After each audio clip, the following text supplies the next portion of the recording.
당신의 구원은 안녕하십니까? 5번째 시간입니다. 오늘은 세례자 요한이 선포했던 복음에 관한 내용들을 이야기하려고 합니다.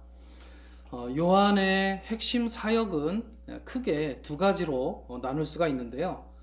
먼저 첫째는 성령과 불로써 세례를 주시는 분, 구약에 예언된 그 메시아가 오실 것을 증거하는 사역이었습니다. 자, 요한은 많은 사람 앞에서 예수님께서 언약의 주인공인 메시아라는 것을 증언했습니다. 하지만 그가 하는 말을 사람들이 과연 얼마나 신뢰할 수 있었을까요? 요한의 증거와 그 메시지를 진리로 받아들이려면 요한에 대한 검증이 필요합니다. 자, 먼저 요한의 출생 과정을 보면 천사 가브리엘이 나타나서 요한의 출생에 대하여서 사전에 고지를 합니다. 이것은 예수님의 탄생의 사전 고지와 거의 내용이 같아요. 자, 가브리엘 천사의 고지 내용을 보면 너의 간구를 주님께서 들어주셔서 아들을 주실 것이니 이름을 요한이라고 하라. 그는 주님께서 보시기에 큰 인물이 될 것이며 어머니의 뱃속에 있을 때부터 성령을 충만하게 받을 것이며 이스라엘 자손 중에서 많은 사람을 그들의 주 하나님께 돌아오게 할 것이다. 그가 엘리야의 심령과 능력으로 주 앞에 먼저 와서 아버지의 마음을 자식에게 거스르는 자를 의인의 슬기에 돌아오게 하고 주를 위하여 세운 백성을 준비하리라. 자, 천사 가브리엘이 고지한 이 내용을 보면 하나님께서 요한을 사용하시려고 한다는 것을 분명하게 알 수가 있습니다. 자, 누가복음 1장 16절을 보면 이스라엘 자손 중에서 많은 사람을 하나님께 돌아오게 할 것이라고 합니다. 자, 이스라엘 자손은 이미 하나님의 자손, 하나님의 백성 아닌가요? 적어도 그들 스스로는 그렇게 생각을 합니다. 자, 예수를 믿었다고 하는 사람들, 이 사람들 모두는 정말 하나님께 속한 사람들일까요? 물론 적어도 그들 스스로는 그렇게 생각을 할 겁니다. 하나님께 속해 있다고 생각하는 이스라엘 자손들. 하지만 정작 하나님께서는 그렇게 여기지 않으신다는 것을 알 수 있습니다. 그렇기 때문에 하나님께서 요한을 사용하셔서 이스라엘 백성들로 하여금 하나님께 돌아오게 하시려고 한다고 말씀을 하시는 거예요.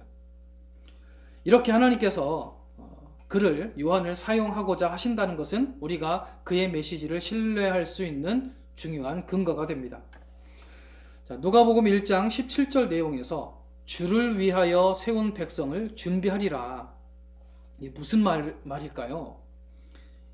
이 말은 이 문장만 놓고 보면 어법상으로도 매우 어색한 번역일 뿐만 아니라 도대체 이 원문의 의미가 뭘까 갸우뚱하게 됩니다. 자, 이 문장은 주님을 맞이할 준비가 된 백성을 마련할 것이다.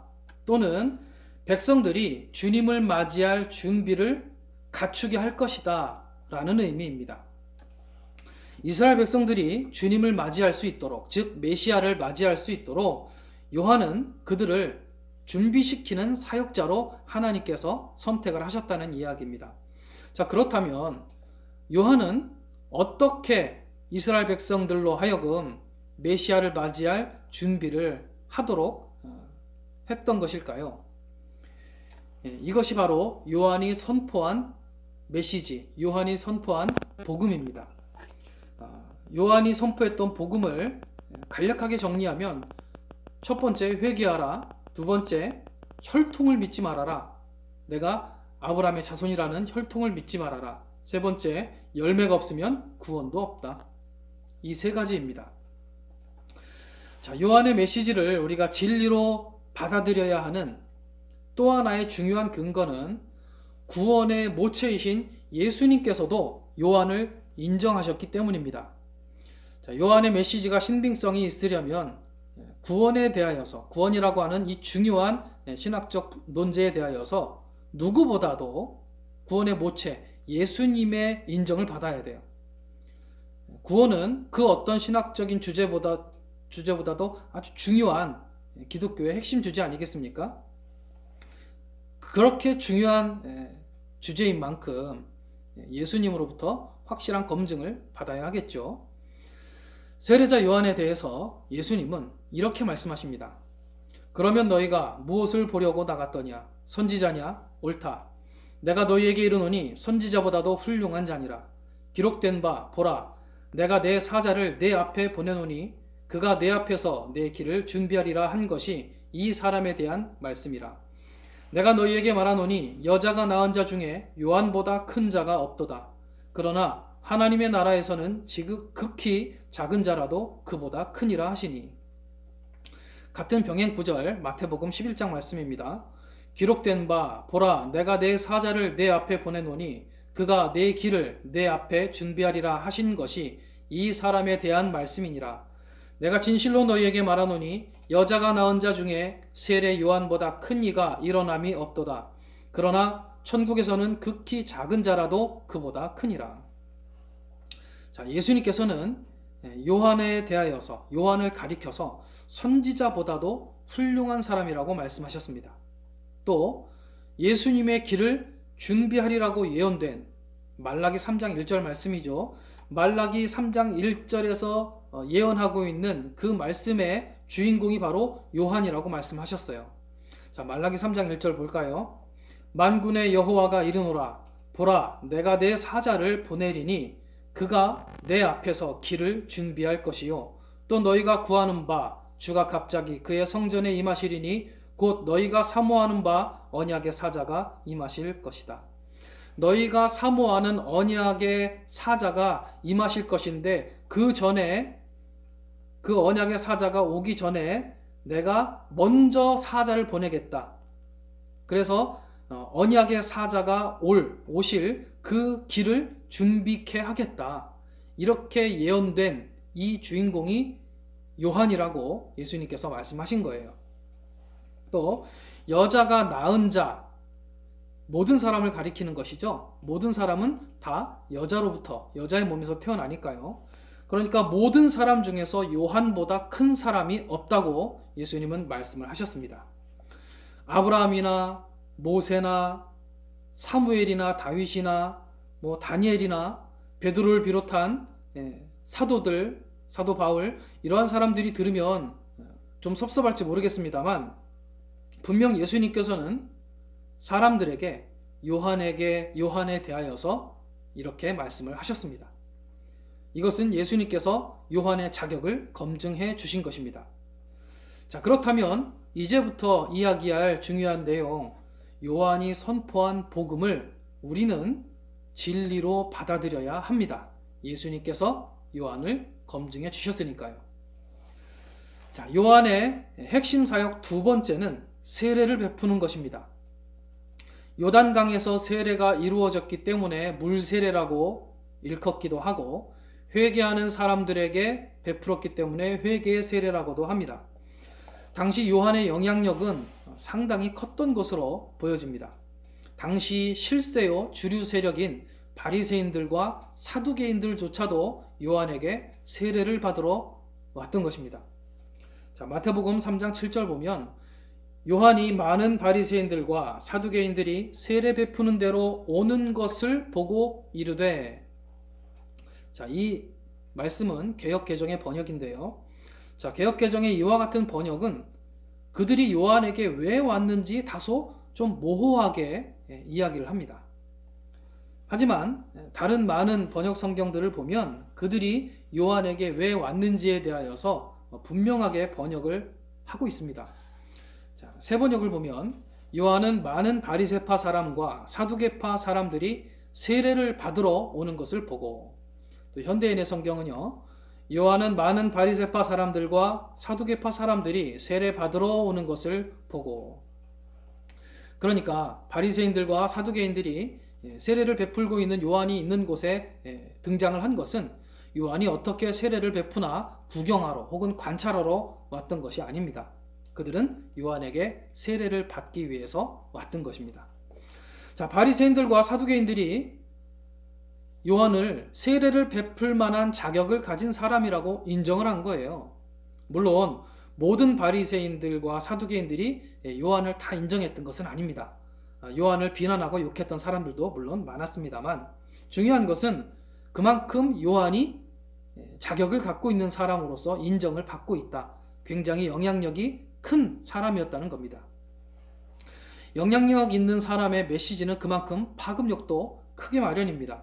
그런 요한의 메시지는 그만큼 중요하다고 할 수 있습니다. 자, 요한은 아무에게나 세례를 베푼 것이 아니라 회개하는 사람에게 세례를 행했습니다. 회개가 없으면 세례도 없다. 자, 요한은 회개를 외치면서 이렇게 이야기를 합니다. 이것이 요한이 선포했던 복음이죠. 그러므로 회개에 합당한 열매를 맺고 속으로 아브라함이 우리 조상이라 말하지 말라. 내가 너희에게 이르노니 하나님이 능히 이 돌들로도 아브라함의 자손이 되게 하시리라. 이미 도끼가 나무 뿌리에 놓였으니 좋은 열매 맺지 아니하는 나무마다 찍혀 불에 던져지리라. 자, 병행 구절 마태복음에 있는 말씀입니다. 그러므로 회개에 합당한 열매를 맺고 속으로 아브라함이 우리 조상이라고 생각하지 말라. 내가 너희에게 이르노니 하나님이 능히 이 돌들로도 아브라함의 자손이 되게 하시리라. 이미 도끼가 나무 뿌리에 놓였으니 좋은 열매를 맺지 아니하는 나무마다 찍혀 불에 던져지리라. 하나님으로부터 선택받은 유일한 민족. 수십 세기에 걸쳐서 이 선민 사상에 흠뻑 젖어 있었던 유대인들은 자신들이 아브라함의 자손이라는 것을 아주 절대적인 가치로 여겼습니다. 이렇게 수천 년을 거치면서 어떤 경랑에도 와해되지 않고 있었던 그들의 이런 혈통적인 긍지는 결코 무너지지 않는 견고한 성과 같은 것이었어요. 그런데 갑자기 등장한 요한이라는 작자가 유대인들의 그것도 지도자들에게 지금 도전을 한 것입니다. 누가복음 3장 8, 9절과 이 마태복음 3장 8절에서 이 10절에 나오는 요한이 선포했던 요한의 복음은 세 가지로 정리를 할 수가 있습니다. 자, 첫 번째는 회개에 합당한 열매를 맺으라는 것입니다. 자, 이 말은 바리새인이나 사두개인이나 제사장이나 대제사장이나 이렇게 종교 지도자들이 일반 백성들에게 하는 말이에요. 회개하고 또 회개에 합당한 열매를 맺어라. 그들이 백성들에게 이야기하는 설교나 충고나 조언인 것입니다. 그런데 지금 오히려 요한이 이 바리새인들과 사두개인들에게 회개하라고 지금 질타를 하고 있는 겁니다. 율법을 다루는 지도자들일지라도 얼마든지 잘못을 하고 죄를 지을 수 있어요. 그렇다면 그 부분에 대하여서 당연히 회개를 해야 할 것이며 말로만 하는 회개가 아니라 행동으로 나타나도록 보여주란 얘기입니다. 그것이 회개에 합당한 열매를 맺는 것이지요. 너희들이 종교 지도자일지라도 너희도 회개하고 회개에 합당한 열매를 맺으라고 촉구한 것입니다. 자, 요한의 복음 두 번째는 아브라함이 우리의 조상이다 하고 스스로 속으로 생각하지 말라는 얘기예요. 선민의식에 젖어 있었던 그들에게 하나님께서는 땅에 굴러다니는 돌들 가지고도 아브라함의 자손을 만들 수 있다라고 하는 이 말은 그들의 자존감에 돌을 던지는 그런 말이었습니다. 하지만 요한의 이와 같은 메시지는 이후에 공생의 사역을 시작하셨던 예수님께서 가르치셨던 복음과 일치합니다. 아브라함의 자손이요 하나님의 선민이라는 것이 그들의 구원을 보장해 주는 것이 아니라는 거죠. 오래전부터 예수를 믿었다는 것이 구원을 보장해 주지 않는 것과 똑같습니다. 구원의 자격은 일방적으로 부여되는 것이 아닙니다. 구원의 자격은 그의 믿음과 그 믿음에 부합한 좋은 열매의 유무에 의해서 결정되는 것입니다. 오래전부터 하나님의 자녀였어도 아브라함이 우리 조상이라 할지라도 좋은 열매가 없거나 적을 수 있고 예수를 믿은 지 얼마 안 됐어도 아브라함이 우리 조상이 아니어도 얼마든지 좋은 열매를 풍성하게 맺는 사람이 될 수도 있는 겁니다. 그래서 예수님께서는 먼저 된 자로서 나중되고 나중된 자로서 먼저 될 자가 많다고 말씀을 하신 겁니다. 요한이 선포했던 복음 세 번째는 좋은 열매를 맺지 않으면 찍어서 불 속에 던져진다는 메시지입니다. 요한의 이 메시지는 정말 중요합니다. 도끼가 놓여 있는 곳은 나무의 밑동이 아니라 나무의 뿌리라고 했습니다. 나무의 밑동을 도끼로 쳐내면, 계속 쳐내면 결국은 나무가 잘려나가긴 할 거예요. 하지만 죽지는 않습니다. 잘려나간 그루터기에서 다시 새 가지가 돋아나고 세월이 흐르면 또 나무가 되겠죠. 하지만 뿌리를 쳐내면 나무는 죽습니다. 뿌리에 놓인 도끼는 수많은 여러 가닥의, 수천 가닥의 뿌리 중에서 하나만 쳐낸다는 그런 의미가 아니고, 뿌리는 상징적인 것이죠. 나무에게 생명이 되는 영양분을 공급하는 것이죠. 그 뿌리를 쳐서 죽는다는 거예요. 이 죽은 나무는 당연히 땔감이 된다는 겁니다. 그렇게 불에 던져지는 나무, 왜 뿌리를 쳐서 불 속에 던져진다고요?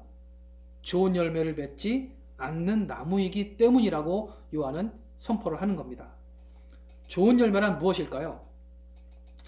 요한이 선포하고 있는 이 복음이 기록되어 있는 누가복음 3장 10절 이후의 내용을 보면, 문맥을 쭉 보면 두말할 것도 없이 좋은 열매란 선한 일이라는 것을 알 수 있습니다. 자, 궁금하면 지금 한번 찾아서 성경을 열어서 보시기 바랍니다. 좋은 열매, 곧 선한 열매가 없는 나무라면 뿌리에 놓인 그 도끼가 뿌리를 찍어서 그 나무는 불에 던져질 것입니다. 이것은 단순한 채찍질이 아니라 심판을 의미하는 겁니다. 불에 던져진다는 것은 심판이에요. 즉 지옥불에 던져진다는 것입니다. 그냥 채찍질 맞고 혼나고 그 정도의 수준으로 말씀하는 것이 아닙니다. 그렇다면 도끼는 나무의 밑동에 놓여 있다고 이야기를 했겠죠. 주님이 오시는 그날까지 선한 열매, 좋은 열매, 사랑의 열매를 맺어서 경각심을 가지고 믿음의 삶을, 온전한 믿음의 삶을 이어나가는 저와 여러분 되시기를 주의 이름으로 부탁드립니다.